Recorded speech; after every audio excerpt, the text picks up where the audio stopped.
मुसलमान साइंसदानों ने जो तहकीकात और इल्मी काम किए, इनका जदीद साइंस के साथ बहुत गहरा ताल्लुक है। आज हम एक कीमिया या केमिस्ट्री के बुलंद पाया साइंसदान का जिक्र करने जा रहे हैं, जिनका नाम है जाबर बिन हयान। आगाज करते हैं वीडियो का, लेकिन उससे पहले आपने करना है सियासी राह को सब्सक्राइब और साथ लगे बेल आइकन को भी जरूर क्लिक कर लें, ताकि आपको और इस तरह की मुफीद मालूमाती वीडियोस देखने को मिलती रहे। फ्रांस के मारूफ माहिर तबीयात लेबान जाबर बिन हयान के बारे में लिखते हैं, जाबर बिन हयान वो पहले माहिर कीमिया हैं जिन्होंने प्रोसेस ऑफ डिस्टिलिएशन और मॉडिफिकेशन ऑफ स्टोरेज को बयान किया। जाबर ने अपनी कीमिया की कुतुब में फौलाद बनाने, चमड़े को रंगने, धातों को रिफाइन करने, खजाब यानी डाई तैयार करने और मोम जामा या वैक्स क्लॉथ, एक ऐसा कपड़ा जिस पर पानी और दीगर रतूबात का असर ना हो, लोहे को जंग से बचाने के लिए इस पर वार्निश करने और इस किस्म की 20 मुफीद अशिया बनाने के तरीके बयान किए। अलकीमिया अगरचा अरबी जबान का लफ्ज है, ताहम दिलचस्प अमर यह है कि मगरिब ने यह इल्म बराह रास्त अरबों से सीखा। जाबर बिन हयान अरबी इल्म कीमिया के बावा आदम और ज़बान वुस्ता के अजीम तरीन कीमियादान शुमार किए जाते हैं। मशहूर मौरख जॉर्ज सायरन के मुताबिक साइंस की तारीख में जाबर बिन हयान एक अजीम शख्सियत के मालिक थे और इनके कारनामे इनकी अजमत का सबब हैं। वो दुनिया इस्लाम के मशहूर तरीन कीमियादान थे, जो कीमियाई रमूज और हकाइक का वसी तजर्बाती इल्म रखते थे। आपको बेशुमार कुतुब और रसाइल लिखने और जदीद कीमिया की बुनियाद रखने की वजह से बाबाए कीमिया या फादर ऑफ केमिस्ट्री भी कहा जाता है। जाबर बिन हयान के कारनामों में सबसे मशहूर इल्म तकतीर यानी डिस्टिलिएशन का प्रोसेस, जिसमें लिक्विड को वेपर्स में तब्दील किया जाता है, इसकी इजाद शामिल है।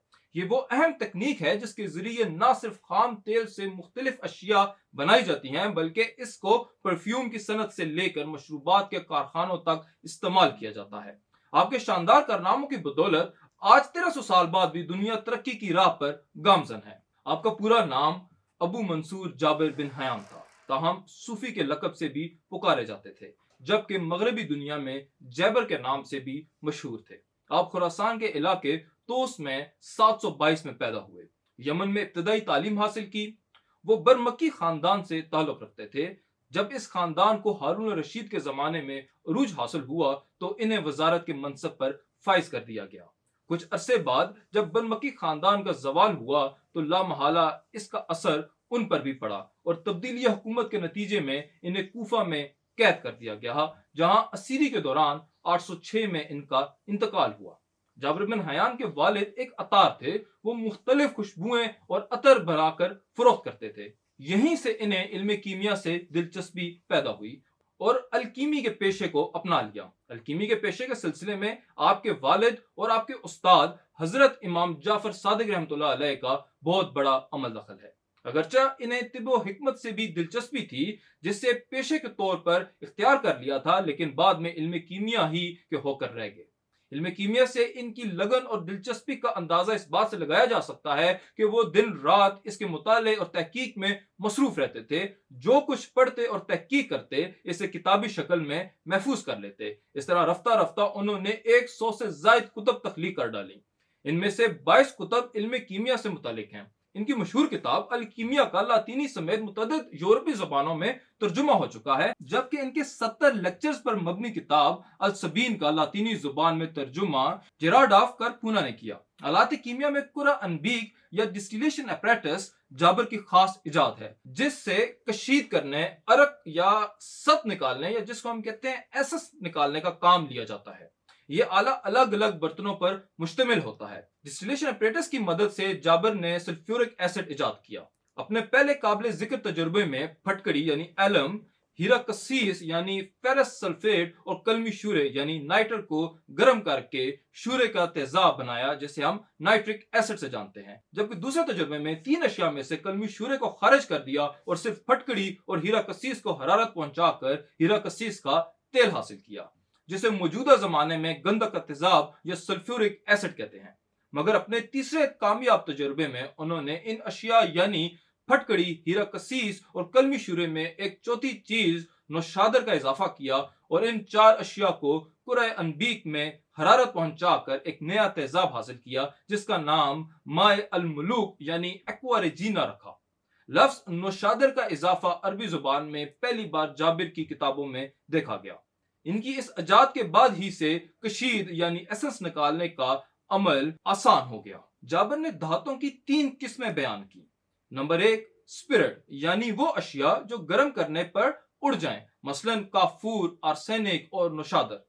نمبر 2 دھاتیں، مثلا سونا، چاندی، سکہ، تانبا اور لوہا۔ نمبر 3 وہ اشیاء جنہیں ٹھوس حالت سے صفوف یعنی پاؤڈر میں تبدیل کیا جا سکے۔